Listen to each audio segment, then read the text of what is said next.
some beautiful and very striking music written by and performed by Yehudi Wyner begins a Concord Chamber Music Society program here at GBH's Fraser Performance Studio.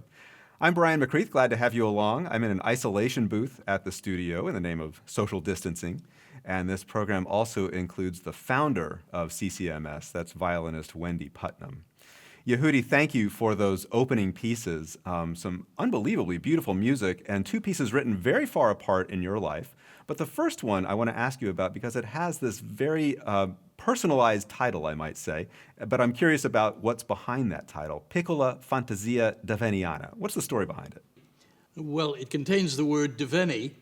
I was courting Ward Davenni's daughter, a glamorous, beautiful, intelligent, talented person named Susan Davenni.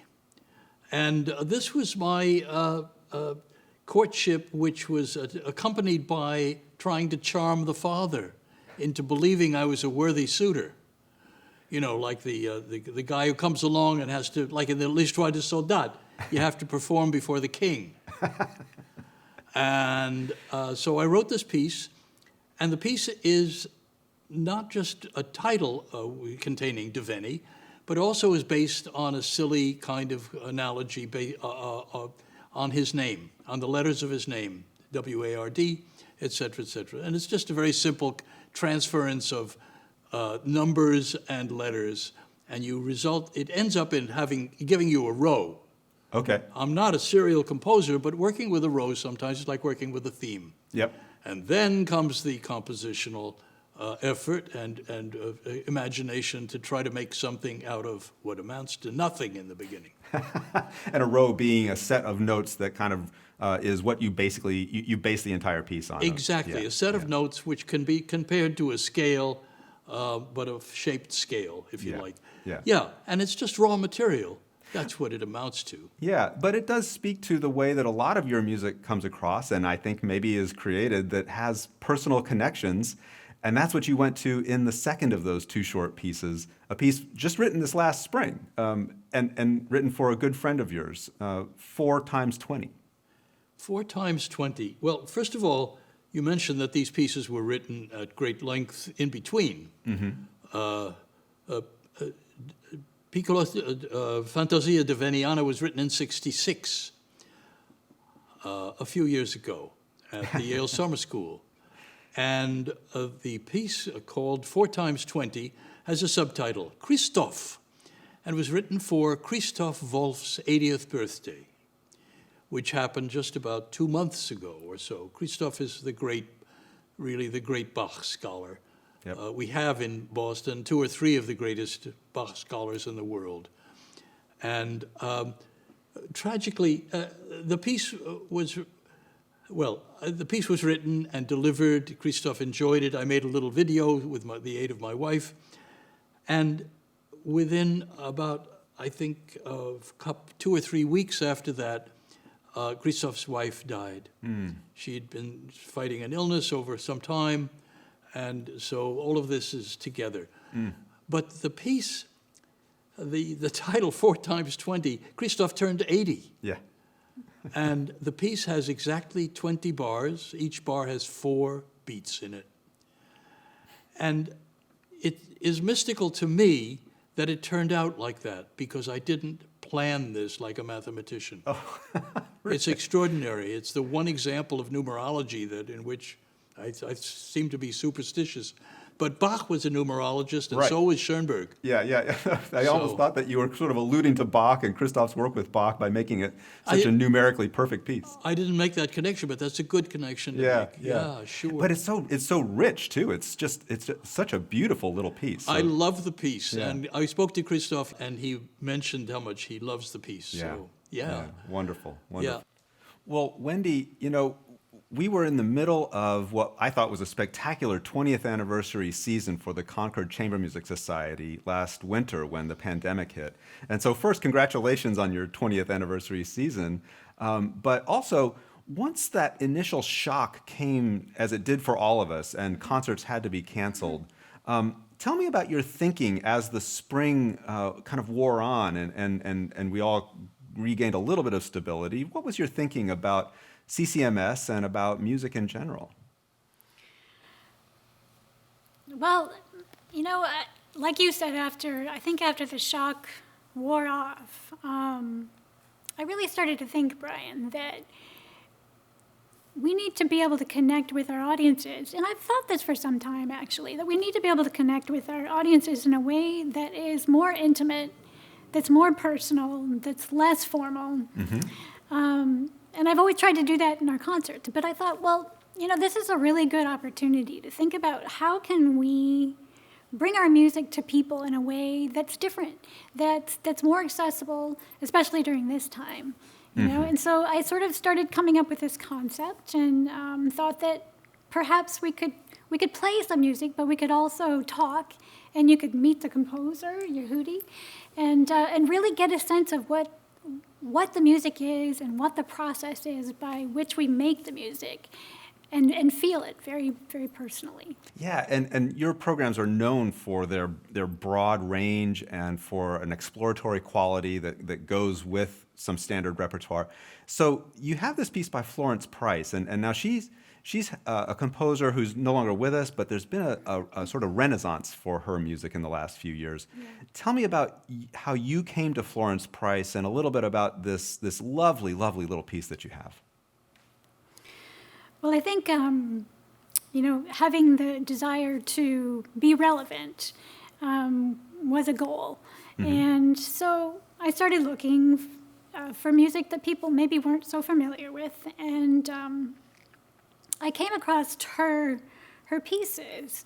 And, she was a really inspiring character, really interesting person. She was born just before the turn of the 20th century. And she was of mixed race. And I think she graduated from high school at like age 14. She was a real achiever. And she decided she wanted to go to New England Conservatory, which was one of the only schools at the time that would accept people of color. So she went, and in order to sort of keep a low profile and avoid persecution, she told people that she was Mexican. Oh, wow, yeah. Really? Yeah, she was from a town called Pueblo in Mexico. Yeah. Yeah, and so, she went on to do a lot of extraordinary things. She was a lifelong learner.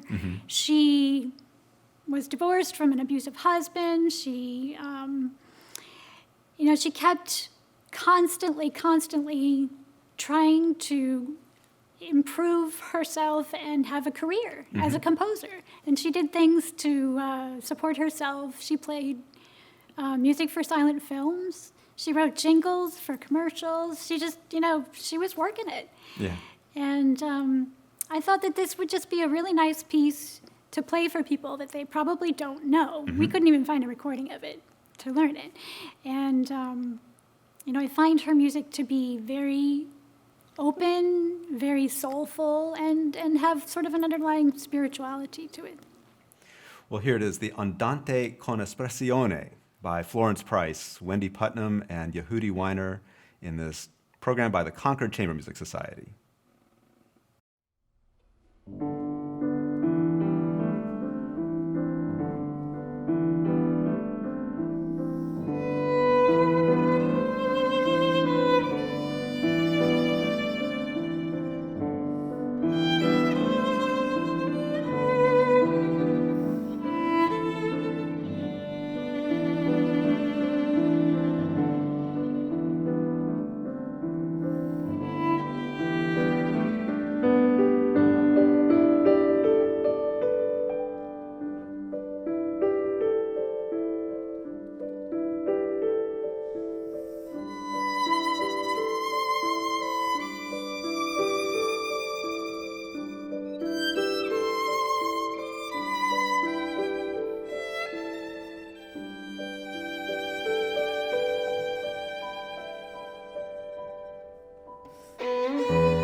Music by Florence Price has been getting a well-deserved renaissance in the last few years.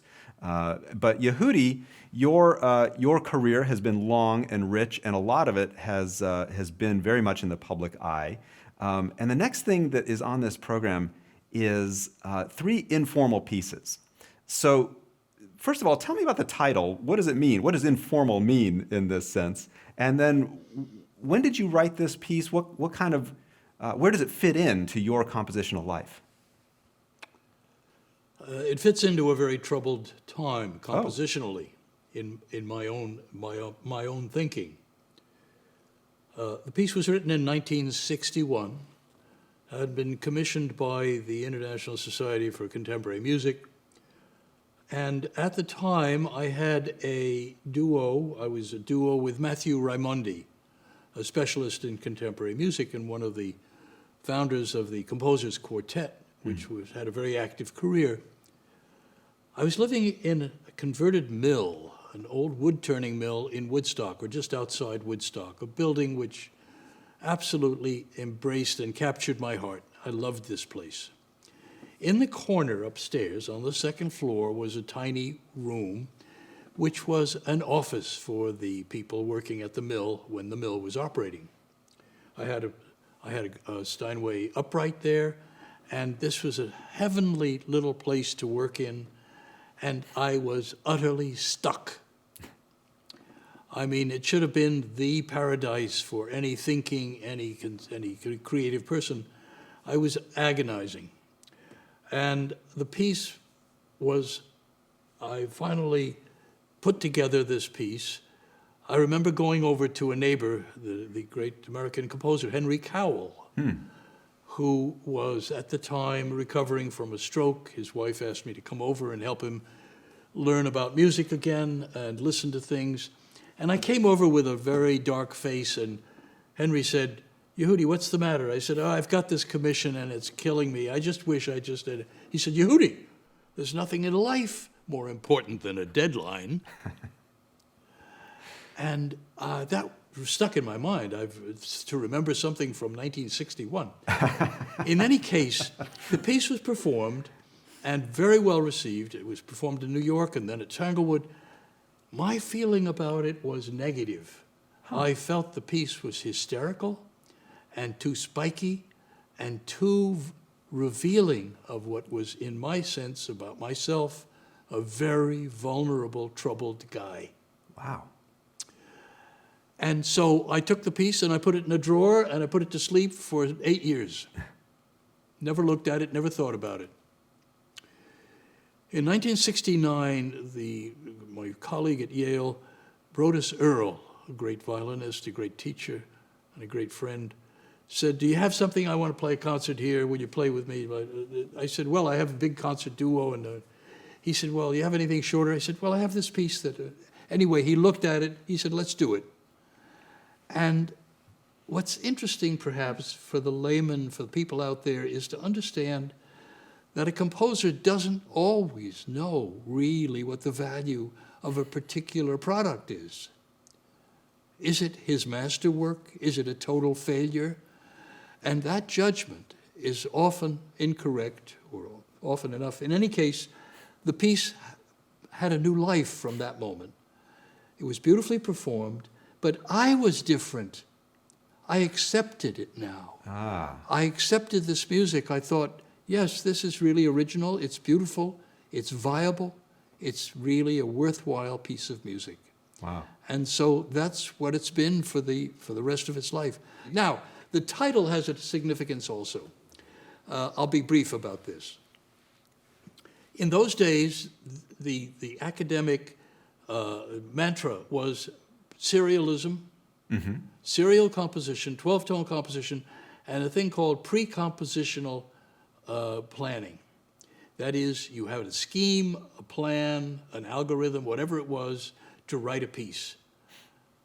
And I didn't feel music was that about that at all. And I wanted something much more spontaneous, much more free, much more, it really liberated to the imagination. And so the informal is in opposition to the formality of serial music. Okay. Even though it was influenced by the style of Webern and Berg and Schoenberg and the other great composers who who adopted that style. Yeah. So Fantastic. Wow. Well, let's hear it. Here are 3 informal pieces. Yehudi Wyner, pianist and composer, with Wendy Putnam, violin.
Three informal pieces by Yehudi Wyner were played here by Yehudi Wyner at the piano and violinist Wendy Putnam on this Concord Chamber Music Society program in GBH's Fraser Performance Studio.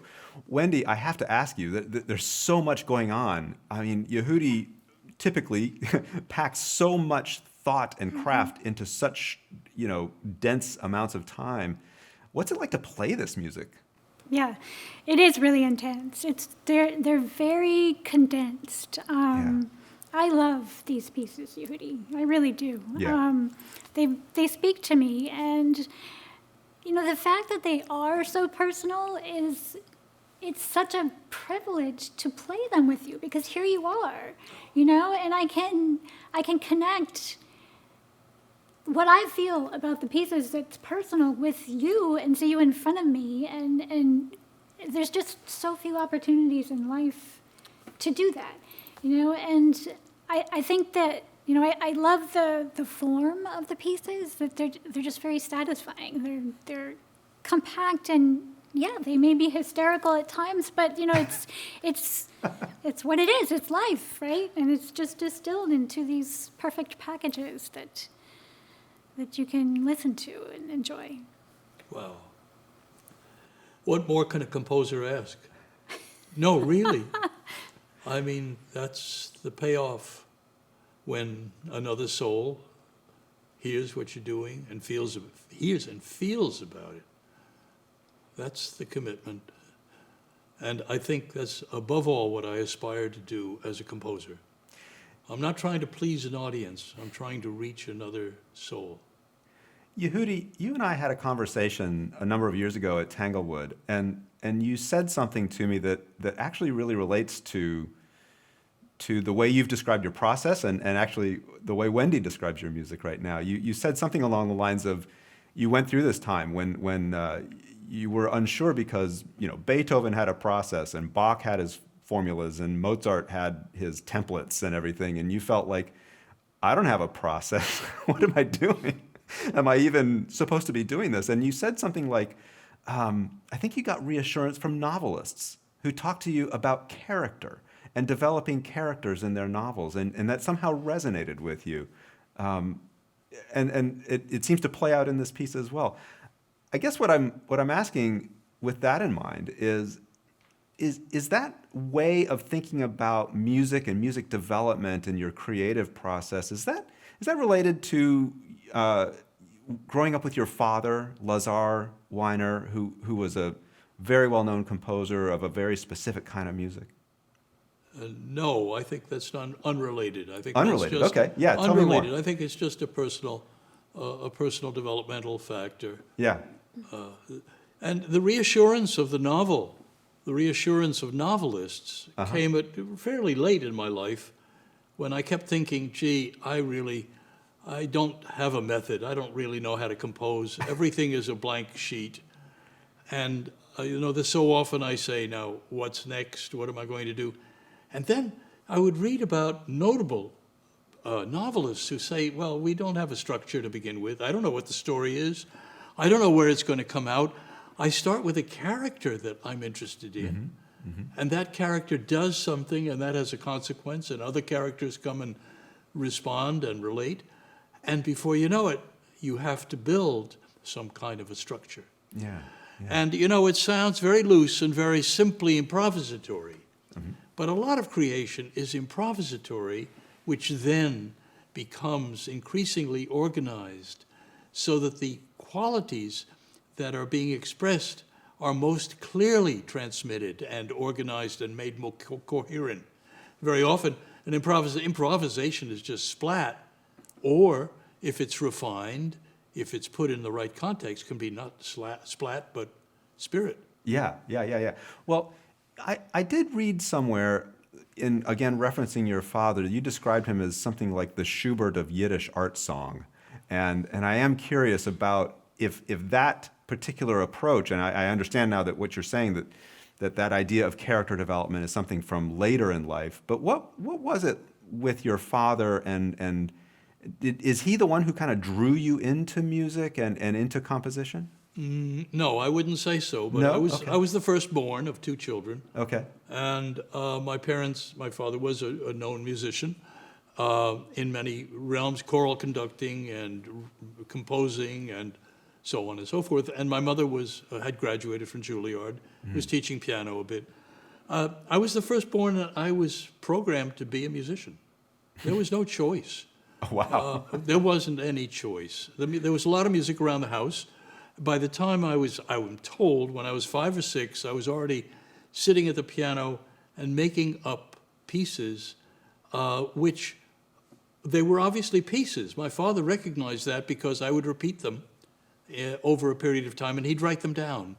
So I have a number of little pieces that I wrote when I was 5 and 6. And then it got more serious. But I was really trained to be a concert pianist.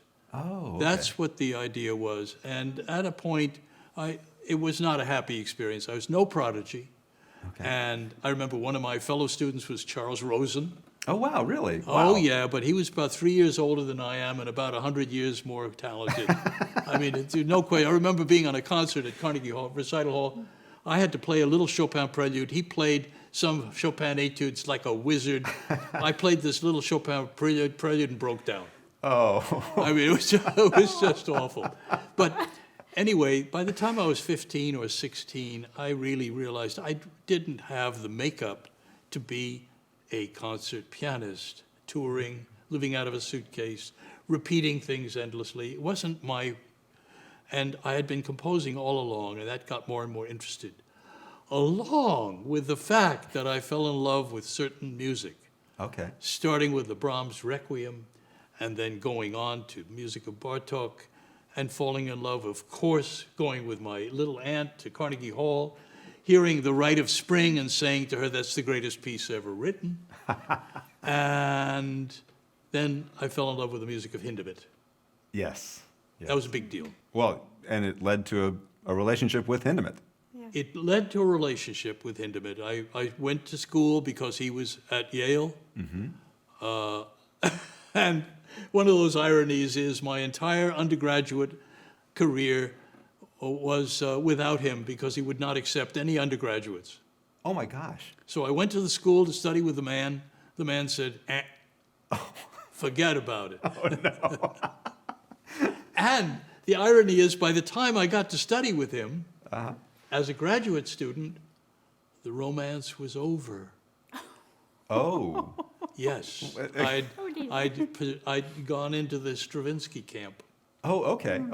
Yeah. Which was something very different from what Hindemith was doing. Absolutely different. Yeah. Wow. They never reconciled. Well, Stravinsky reconciled to some extent with some things, but no, Stravinsky and Hindemith never reconciled. No. Yeah. Except one of the oddest things is that Hindemith was the concertmaster at the first performance of Oedipus Rex in Germany. Oh, really? He loved that piece. Wow. Okay. And he respected a lot of Hindemith, but he wasn't, I mean, he respected a lot of Stravinsky, but also sometimes would laugh. And he also knew what he said when he would be in a room with Stravinsky, there was nothing, Stravinsky took up all the air. Oh. Yeah. I from what little I know about Hindemith, that probably didn't sit well with him either. No. Yeah. No. Yeah. But he recognized the greatness of the other man. Sure. Yeah. I just want to add one thing. Yeah. The three short pieces of mine that were done today, solo pieces, are all occasional pieces. Yeah. Now, that doesn't mean bad or good or flimsy or heavy. They just had an occasion. They were a little bit like Japanese cards, which says, "Have a nice day," or a Hallmark card that you bring for somebody's, or something you give to a wedding, to a birthday, whatever it is. And it turns out that Alfred Einstein, the great scholar, musicologist, writes a biography of Schubert, and he says the three sonatinas that Schubert wrote at 19 were undoubtedly occasional pieces. So that's the way I sort of tied things together in my mind, anyway. Yeah. Well, the Schubert Sonatina is the next thing on the program, and Yehudi, I'm always curious talking with composers, especially in this context, because here we are talking about your study, person to person, with Paul Hindemith. But what does a composer learn from those other composers who are no longer with us? What do you learn as a composer from Schubert? Well, some people learn theoretical things. They examine exactly how long the phrases are, what the harmonic language is, and the progressions and the voice leading. I learned simply to make music. I mean, really, it is an intuitive absorption. I don't learn from studying scores. I learn from playing and listening. That's my way. And I have many colleagues who don't do that at all, and they're wonderful. It's just a very different way of living in the life of music. Yeah. Well, so, and Schubert, well, I mean, Beethoven came across a piece of Schubert and he said, yes, the great spirit lives in him. I don't think they ever met. Yeah.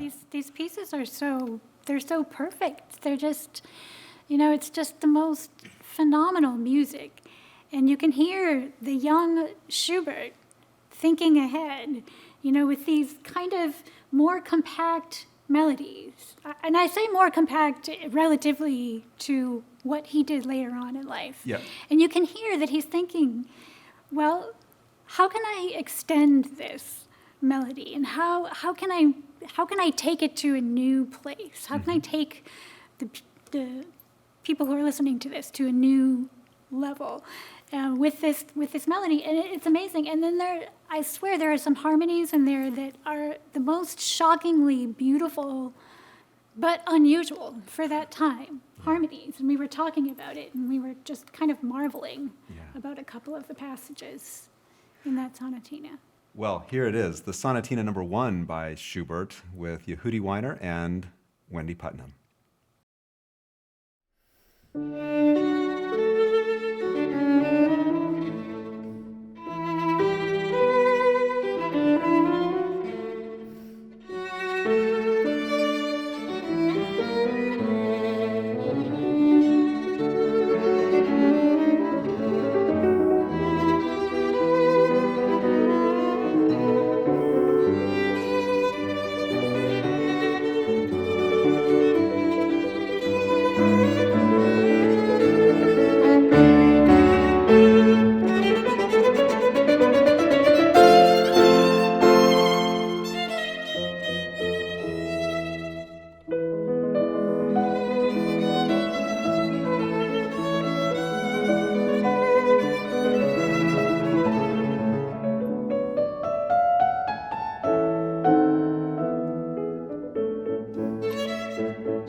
Franz Schubert wrote that sonatina, his first sonatina, when he was 19 years old. It was played here by Yehudi Wyner and Wendy Putnam on this Concord Chamber Music Society program in GBH's Fraser Performance Studio. Wendy, your life as a musician includes your work in the Boston Symphony Orchestra, and hearing you play this sonatina, this beautiful, perfect melodic sonatina, makes me wonder what it's like.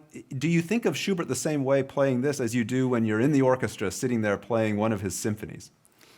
No, I don't. No, Yeah? because the symphonies are really in a totally different area of his life. Yep. He still had that same gift for melody, Yeah. and the harmonies that are, just so beautifully wrought and intricate. But the symphonies are on a much huger scale. Uh-huh. Enormous codas, melodies that go on for 3 lines. Yeah. And they're backbreakers. They're just by the time we get done, we're like, oh. So no, it's really, really different, and these pieces are special for me because I feel like it would have been interesting to meet him because the pieces are so refined. Yeah. And they're so beautiful. Yeah. Well, Wendy, tell me about your thinking, looking ahead with Concord Chamber Music Society, and you have a lot of time to be thinking about things right now. I know you love exploring things. What are you thinking about as you're looking ahead into the coming months?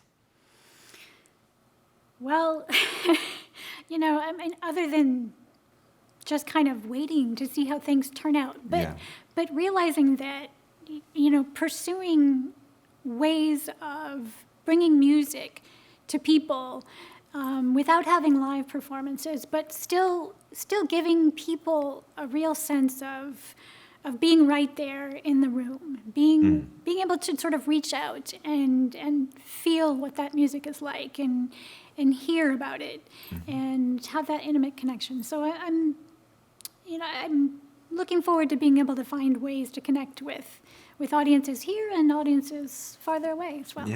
Yeah. Well, Yehudi, you have one more thing that you'll offer us here for this program. And once again, you're a master with titles, among many other things. So what is the deal with Three-Fingered Don? Tell me about it. The piece was written as a send-off to my good pal and a great American composer, Donald Martino. Ah, yes. Who started teaching, he went to study with Dalla Piccola in Florence. He came back, tried to sell his Tin Pan Alley songs on Tin Pan Alley, and he wrote a great many Tin Pan Alley songs, a lot of popular songs, and then realized those weren't going anywhere and became really one of America's finest, most romantic and organized composers. Really a wonderful series of works. Mm-hmm. He's a clarinetist by trade, and when he went to present at Tin Pan Alley, he would play the songs that he wrote with 3 fingers.